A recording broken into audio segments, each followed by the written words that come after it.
नमस्कार, आप देख रहे हैं एनएमएफ न्यूज में आपके साथ शबनम। महागठबंधन में कौन मुख्यमंत्री उम्मीदवार रहेगा, कौन उप मुख्यमंत्री उम्मीदवार रहेगा, इसको लेकर क्लियर तस्वीर हो गई है। तेजस्वी यादव ही मुख्यमंत्री बनेंगे अगर विपक्ष चुनाव जीतता है, और मुकेश सहनी को तवज्जो देते हुए उन्हें डिप्टी सीएम बनाने की बात कही जा रही है। अब कांग्रेस क्या अपने पाले में लेगी, ये तो खैर अभी क्लियर नहीं हो पाया है, लेकिन उससे पहले एक नया बखेड़ा शुरू हो गया है। दशरथ मांझी के बेटे हैं, उन्होंने राहुल गांधी के खिलाफ मोर्चा खोल दिया है और राहुल गांधी को धोखेबाज बताया है। कहा है कि टिकट देने का वादा किया, टिकट नहीं मिला। हम लोग 4 दिन रहा दिल्ली में, 4 दिन रहा, टिकट तो नहीं मिला है। अच्छा, नहीं मिला। कहा गया? टिकट के माध्यम से सब कागज तो लिख पढ़ के भेजा दिए, बाकी टिकट करफन कर दिया तो क्या करें, मिला नहीं ना टिकट। आश्वासन मिला था टिकट का? हाँ हाँ। कौन आश्वासन दिए थे? राहुल गांधी ने। अब वो धोखेबाज निकले, इसी पर चर्चा करेंगे। चर्चा के लिए मेरे साथ जुड़े हुए हैं वरिष्ठ पत्रकार पंकज प्रसून जी। पंकज जी, जिस तरीके से मुख्यमंत्री उप मुख्यमंत्री को लेकर तस्वीर साफ कर दी, अब टिकट बंटवारे पर आपस में ही राड़ हो रही है और राहुल गांधी को धोखेबाज कहा जा रहा है बिहार में। नहीं, वो टिकट बंटवारे को नहीं है। दशरथ मांझी का नाम देश ने सुना होगा। Dashrath Manjhi the mountain man एक सिनेमा भी बनी थी, जिसमें जब तक तोड़ेंगे नहीं तब तक छोड़ेंगे नहीं। हाँ। याद है वो फिल्म? तो हुआ था तो दशरथ मांझी ने खुद एक पहाड़ काट के रास्ता बनाया था, इसलिए उनको द माउंटेन मैन कहा जाता है। हाँ। वो आते हैं महादलित समुदाय से, बहुत अच्छी खासी आबादी है, बहुत अच्छा पॉपुलेशन है। राहुल लगा कि चलिए हमारा दलित वाला कार्ड यहां चल जाएगा, तो राहुल गांधी आए थे उनके घर 2 महीना पहले, और आए थे वहां पे, और उन्होंने कहा था कि आपको हम गया या इमामगंज से टिकट दे देंगे। गया जिले में ही कहीं से। और इससे क्या हुआ कि जितना महादलित जो है वो कांग्रेस को वोट करने लगेगा, और बड़ा सिंपैथी होगा, एक मैसेज देंगे कि राहुल गांधी दलितों के लिए बात कर रहे हैं, जिसकी जितनी संख्या भारी उसकी उतनी हिस्सेदारी। ये सब चल रहा था वहां, लेकिन नहीं दिया गया टिकट इनको।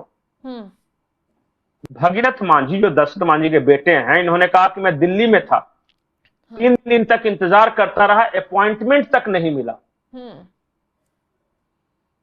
और इतना ही नहीं, इनको तो नहीं दिया, एक भी महादलित को टिकट नहीं दिया है पूरे बिहार भर में। तो राहुल गांधी वो क्या दिखावा करते हैं, रैली निकालकर दलितों के घर जा रहे हैं, पीड़ितों से मिल रहे हैं, कोई घटना हो जा रही है वहां जाकर हाथ मिला रहे हैं, तो फिर वो सब क्या है? अरे मैडम जी, मैं बार बार बोलता हूं कि एक कैमरे के एक्टिंग करना और हकीकत रियल लाइफ में होना, दोनों में फर्क है। मैं बार बार बोलता हूं कि कांग्रेस का के उस परिवार का आप लोग इतिहास क्यों नहीं देखते? अगर दलितों के प्रति, महादलितों के प्रति प्रेम होता तो आज तक ये क्यों नहीं कर पाते? 3-4 पीढ़ी कम होता है क्या राज करना? नेहरू जी कर लेते, नेहरू जी नहीं कर सके तो इंदिरा जी कर लेती, राजीव गांधी कर लेते, सोनिया मैडम कर लेती, कोई तो कर लेता ना। ये ऐसा थोड़ी हुआ है कि राहुल गांधी का ये ज्ञान चक्षु खुल गए हैं कि अब हमें दलितों के लिए करना है। क्यों नहीं किया? अब देखिए, ये आप देखिए, ये कह रहे हैं कि हम दलितों की राजनीति करते हैं और एक भी महादलित को टिकट नहीं दी। तो हकीकत वर्सेस फसाना जो है, उसमें कुछ तो आप लोग भी डिफरेंस करना शुरू कीजिए ना। ये ऐसा थोड़ी है कोई नेता कुछ बोल देगा और हम एक मीडिया कर्मी के रूप में उसको वाह वाह वाह करने लगेंगे। क्या ट्रैक रिकॉर्ड है दलितों के प्रति कांग्रेस का? क्या ट्रैक रिकॉर्ड है कांग्रेस का आरक्षण के प्रति?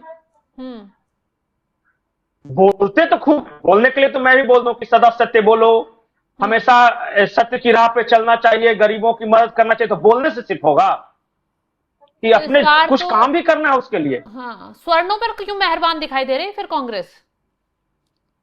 अरे मैडम, लॉबी वही हावी है कांग्रेस के ऊपर। अच्छा। भाषण में है ये दलित अल्पसंख्यक वगैरह। मैं जिस इलाके में हूं अभी बिहार में, वो मगध का इलाका है, एक मुसलमान को टिकट दिया है, सिर्फ एक को।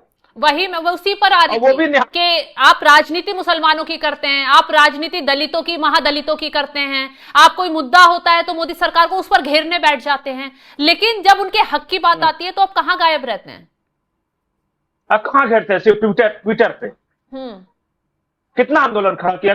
अच्छा, आप बोल रहे हैं कि मुसलमानों को टिकट नहीं दिया, क्यों देगा टिकट? कांग्रेस को पता है कि इनको दो या ना दो, झक मार के वोट तो हमें ही देंगे ना। इनके पास ऑप्शन क्या है? ज्यादा बोलेंगे तो कह देंगे कि अब्दुल चुप हो जाए वरना बीजेपी आ जाएगी। यही तो एक थीम ही है।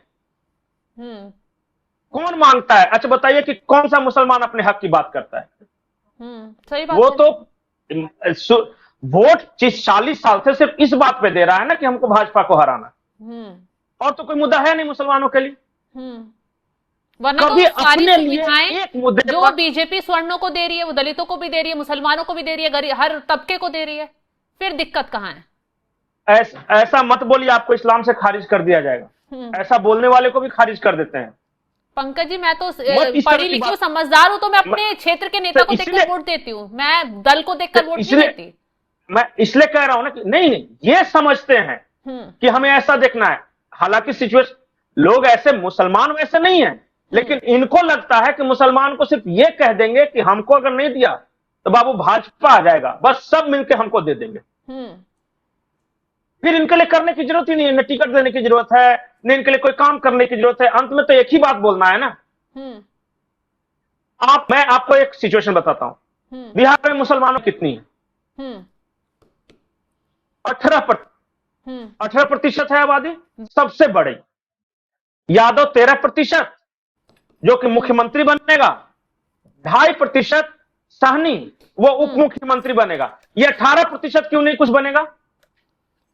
कभी सोचा है इस बारे में, विचार किया है? और दलितों की आबादी, ये जो शुरुआत हुई थी, क्योंकि महादलित, दलितों की आबादी 8 से 9% है। इसको भी टिकट नहीं मिलेगा, तो ना 18 को टिकट मिलेगा, ना 9 को टिकट मिलेगा। उप मुख्यमंत्री 2.5% का बनेगा, इसलिए कि उसको मांगना आता है अपना हक। वही वीआईपी के मुकेश सहनी को फिर इतनी तवज्जो क्यों दी जा रही है? कांग्रेस क्योंकि वो उसको लड़ना आता है ना, मांगना आता है, लड़ना आता है।